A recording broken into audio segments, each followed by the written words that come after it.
Lo que acaba de ocurrir en el espacio aéreo de Ucrania no es simplemente una escalada táctica, es un mensaje estratégico redactado en el único lenguaje que Moscú ha decidido utilizar después de que Occidente demostró, una vez más, que no tiene intención de negociar de buena fe. Durante 72 horas, Rusia mantuvo un alto el fuego unilateral, una pausa que el Kremlin ofreció no como señal de debilidad, sino como prueba ante la historia de que existe voluntad política para detener este conflicto. Y lo que recibió a cambio fue exactamente lo que los analistas serios, aquellos que no dependen de los titulares de Washington o Bruselas para formarse una opinión, ya habían anticipado: ataques ucranianos contra territorio ruso, declaraciones occidentales que descalificaron el gesto antes de que comenzara, y una prensa internacional que convirtió una oportunidad diplomática real en material de propaganda. Ahora Rusia ha respondido, y la magnitud de esa respuesta no puede leerse en los términos simplistas que los medios corporativos están usando esta mañana. Para entender lo que realmente está sucediendo, necesitamos ir mucho más allá del titular. Comencemos con lo que la inteligencia militar real nos dice sobre la naturaleza de este ataque. No estamos hablando de una represalia emocional. Los militares rusos no operan de esa manera, y cualquiera que haya estudiado la doctrina del Estado Mayor General ruso lo sabe con absoluta certeza. Lo que estamos observando es la ejecución de una fase planificada de la operación militar especial, una fase que fue deliberadamente pausada durante el periodo del alto el fuego, precisamente para demostrar ante los ojos del mundo que Rusia podía detener el reloj cuando lo decidía y volver a ponerlo en marcha cuando las condiciones lo justificaban. El ataque masivo que se lanzó en las horas posteriores al fin de la tregua incluye misiles balísticos, misiles de crucero y drones Shahed coordinados contra infraestructura energética, nodos logísticos y concentraciones de equipamiento militar de la OTAN que han sido introducidos en territorio ucraniano durante las últimas semanas. Esto no es caos, esto es doctrina. Y aquí está el punto que los analistas que aparecen en CNN y BBC sistemáticamente evitan abordar. El alto el fuego de 3 días no fracasó porque Rusia no lo respetó. El alto el fuego de 3 días fracasó porque la arquitectura política de Occidente hace estructuralmente imposible que Ucrania acepte cualquier cosa que se parezca a una negociación real. Kiev no tiene autonomía estratégica, no la ha tenido desde febrero de 2022 y posiblemente desde mucho antes. Las decisiones sobre cuándo pelear, cuándo pausar y cuándo escalar no se toman en la oficina del presidente en la calle Bankova. Se toman en un proceso mucho más difuso que involucra a Londres, Washington, Bruselas y ciertos actores dentro de la comunidad de inteligencia que nunca aparecen ante las cámaras. Cuando entiendes esa realidad, todo lo demás cobra un sentido completamente diferente. Si este tipo de análisis, que no encontrarás en los canales de noticias convencionales, te resulta valioso, te pido que le des like a este video ahora mismo, no porque necesite validación, sino porque ese gesto le dice al algoritmo que existe una audiencia que exige algo más que propaganda reciclada, y eso ayuda a que esta conversación llegue a más personas que merecen escuchar la verdad sin filtros editoriales. Lo que Washington se niega a calcular es el costo acumulativo de haber convertido a Ucrania en el campo de batalla de una guerra subsidiaria sin haberle dado a Kiev los medios reales para ganarla.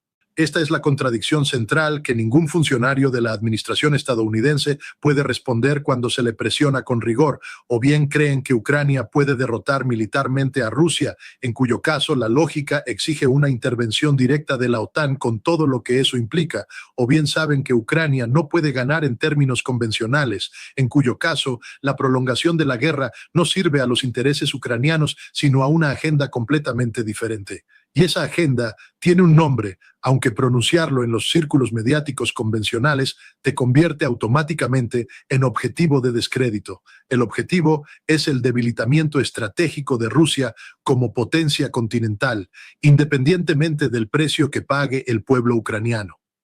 He pasado décadas trabajando dentro de los sistemas de inteligencia y verificación de armas. He visto cómo se construyen los casos para justificar intervenciones militares.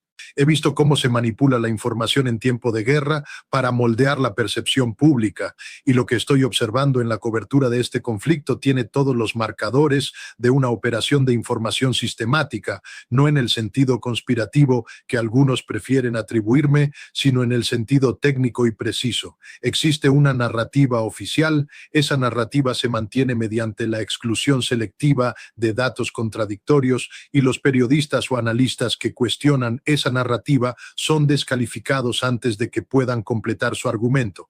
Eso no es periodismo, eso es gestión de percepción y tiene consecuencias reales en términos de cuántas personas mueren mientras la guerra continúa. Hablemos ahora de la dimensión operacional del ataque ruso y de lo que nos dice sobre el estado real del campo de batalla.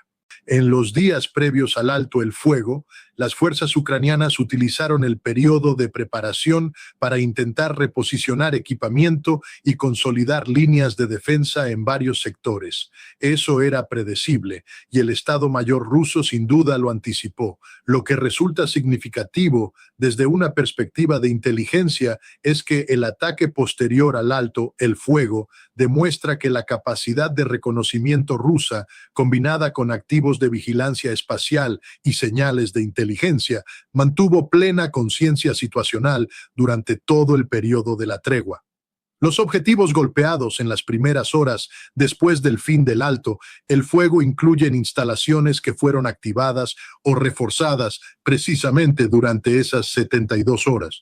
Eso te dice algo fundamental sobre la naturaleza de la superioridad de información que Rusia mantiene en este conflicto, una superioridad que los medios occidentales han ignorado consistentemente porque contradice la narrativa de una Rusia militarmente degradada y estratégicamente torpe que se construyó en los primeros meses de 2022 y que nunca fue revisada honestamente. Lo que los gobiernos europeos se niegan a admitir públicamente es que las sanciones no han producido el colapso económico ruso que prometían. Este es un fracaso analítico de proporciones históricas. La premisa central de la estrategia occidental, la idea de que se podía aislar a la economía rusa y generar una presión interna que forzara un cambio político en Moscú, ha sido falsificada por la realidad.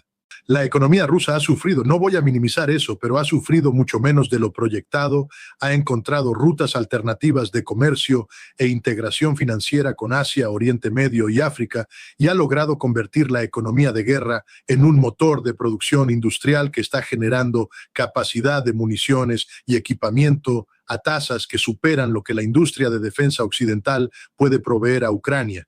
Y aquí está la pregunta que necesito hacerte directamente porque creo que es la pregunta central de este momento histórico. ¿Cuál es la responsabilidad moral de las potencias occidentales que iniciaron y sostienen este conflicto cuando la evidencia demuestra que no puede terminarse en condiciones favorables a Ucrania sin una escalada que pone en riesgo la seguridad de toda Europa? Quiero que pienses en eso y que compartas tu perspectiva en los comentarios. No me interesa el consenso fácil. Me interesa el debate real, el tipo de conversación que ocurre cuando adultos serios confrontan dilemas morales genuinamente complejos sin el refugio de los eslóganes. Lo que el establishment de política exterior en Washington sigue sin procesar es que el mundo que existía antes de febrero de 2022 no va a regresar. No porque Rusia lo haya destruido unilateralmente, sino porque ese mundo ya estaba en proceso de transformación y el conflicto en Ucrania aceleró brutalmente ese proceso. Lo que estamos viendo ahora, el ataque masivo después del alto el fuego, las respuestas occidentales que oscilan entre la retórica de escalada y la fatiga de guerra, las conversaciones paralelas que ocurren en canales diplomáticos que los medios no cubren. Todo esto es parte de un proceso de reconfiguración del orden internacional que va a definir las próximas décadas. Y la tragedia, la verdadera tragedia que me mantiene despierto cuando pienso en esto con honestidad, es que el pueblo ucraniano está pagando con su sangre y su territorio el precio de una competencia geopolítica que fue diseñada en capitales muy lejanas a Kiev. Déjame ser completamente preciso sobre la dimensión militar de lo que acaba de ocurrir, porque creo que la imprecisión en este punto tiene consecuencias reales. El ataque ruso post-tregua no representa un fracaso del concepto de alto el fuego como instrumento diplomático, representa la consecuencia lógica de lanzar un alto el fuego sin un marco político que le dé sustancia, un alto el fuego sin negociaciones paralelas, sin una hoja de ruta para abordar las cuestiones de seguridad fundamentales que generaron el conflicto, sin garantías verificables de ninguna de las partes. No es una pausa hacia la paz, es una pausa táctica que cada parte usa para sus propios propósitos operacionales. Rusia lo usó para demostrar credibilidad diplomática ante el sur global y ante actores como China, India y Turquía, que están observando cuidadosamente cómo cada parte maneja los gestos de desescalada. Ucrania, o más precisamente, los actores que toman decisiones en nombre de Ucrania, lo usaron para reposicionar y para generar un argumento narrativo que permitiera culpar a Rusia del fracaso independientemente de lo que ocurriera. Si llevas tiempo siguiendo este canal, sabes que lo que estamos discutiendo aquí no es análisis de último minuto, es el resultado de décadas de trabajo dentro de los sistemas de seguridad e inteligencia, de haber leído doctrina militar rusa en su idioma original, de haber participado en negociaciones de control de armamentos, donde aprendí que la distancia entre lo que los gobiernos dicen públicamente y lo que saben privadamente puede ser abismal. Suscríbete ahora si todavía no lo has hecho, porque los próximos meses van a traer desarrollos que van a requerir exactamente este tipo de contexto para ser entendidos correctamente, y no quieres encontrarte procesando esos eventos sin las herramientas analíticas necesarias. Lo que ningún comentarista de televisión va a decirte esta noche es que el verdadero reloj en este conflicto no es el reloj militar. El verdadero reloj es político y económico, y está corriendo simultáneamente en múltiples capitales. En Washington, la fatiga política con el financiamiento de la guerra es real y está creciendo independientemente de lo que digan las declaraciones oficiales. En Europa, la combinación de presión energética, inflación persistente y una opinión pública que en varios países clave está comenzando a hacer preguntas incómodas sobre la estrategia, está generando tensiones dentro de la coalición occidental que los medios corporativos subestiman sistemáticamente. En Moscú la presión existe también. No voy a pretender que Rusia es inmune a los costos de esta guerra, pero la naturaleza de esa presión y el umbral político que representaría para el liderazgo ruso es completamente diferente a lo que los analistas occidentales proyectan cuando aplican sus propias categorías políticas a un sistema que funciona con una lógica distinta. El ataque masivo que hemos visto en las últimas horas es, en última instancia, la respuesta de Rusia a una pregunta que Occidente lleva meses evitando responder directamente. ¿Están dispuestos a negociar una solución que reconozca los intereses de seguridad rusos que están en la raíz de este conflicto, o están comprometidos con una estrategia de prolongación indefinida con la esperanza de que algo cambie? La respuesta de Rusia, expresada en misiles y drones, es que ha interpretado correctamente la posición occidental y que, en ausencia de señales reales de voluntad negociadora, va a continuar aplicando presión militar hasta que el cálculo cambie. Y hay algo más que necesita decirse con total claridad, algo que las voces respetables en los medios occidentales están empezando a articular, aunque con una cautela que raya en la cobardía intelectual.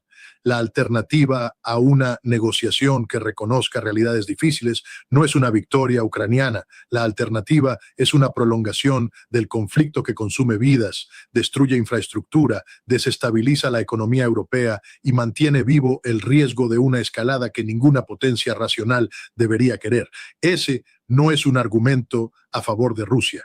Es un argumento a favor de la lógica, de la aritmética básica del poder y la capacidad, de la responsabilidad que tienen los líderes políticos de proteger a sus ciudadanos del tipo de catástrofe que ocurre cuando la retórica supera completamente a la estrategia. Mi veredicto es este: el fin del alto, el fuego y el ataque masivo que lo siguió no son un punto de inflexión en este conflicto, son la confirmación de una trayectoria que era predecible para cualquiera que analizara esta situación sin las distorsiones de la narrativa oficial.